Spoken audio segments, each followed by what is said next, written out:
At a time like this, it is so easy to feel alone. So many of us are now mourning losses that we never stopped to grieve properly.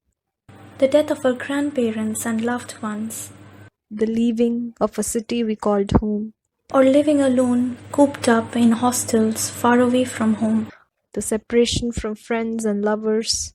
the isolation and the loneliness. So many of us are grieving. So much of this grief is freshly brewed. The personal and the public sorrows competing each morning, the hunger, the dying, the injustice. Yet in the aftermath of disasters, we reach out for shells full of flavors. We sift and cook and indulge in our comfort foods, fulfilling cravings served with a side of guilt. The relationship between food and memory is a curious one. Eating food that we have happy memories with often trigger or replicate the feelings of comfort or warmth that we experienced when we first ate it. Remembering food is then also about remembering the privilege of our survival. In an age when we live with death on our doorstep, earmark it in conversations over the dining table, tuck it in our dreams, eating becomes synonymous with living. And to live at a time like this is to be privileged. We gather the remnants of the day, joys and sorrows in one wok, and put it to the test of fire, deferring death for another day. In these daily deferrals, our memories sustain us, filling absences with echoes of the past. 2 months ago, my friend and I found a dialogue through poetry and art, things we turned to when alone. And out of that was born Birdhouse Poetry Watch.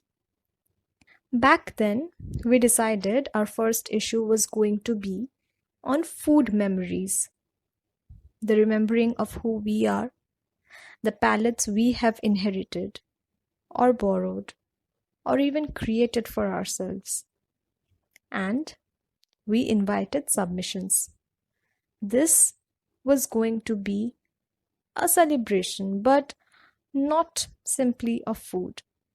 Food was merely the way of looking through the myriad relationships we have with people, places, and time that we thought we left behind, only to find now that they have traveled and changed along with us. But as time went on, it became more and more impossible to not acknowledge what food meant now, in the present context. What did it mean to remember food when one did not go hungry?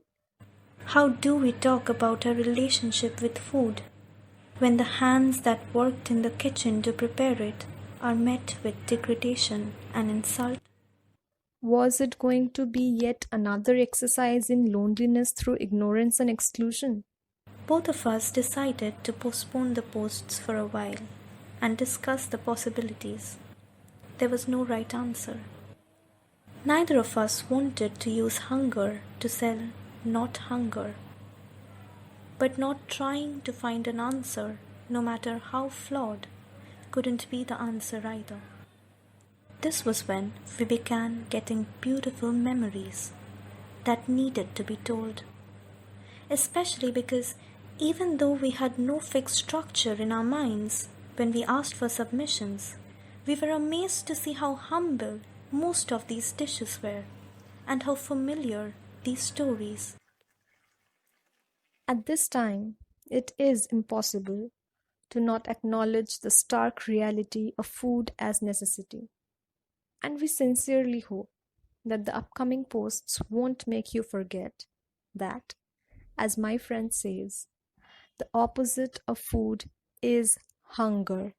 While we hope these stories will help nourish your souls in this time of isolation, it inevitably asks the question, if the memories and tastes we hold close are so uncomplicated, if our necessities are so basic, then how oppressive the structures must be.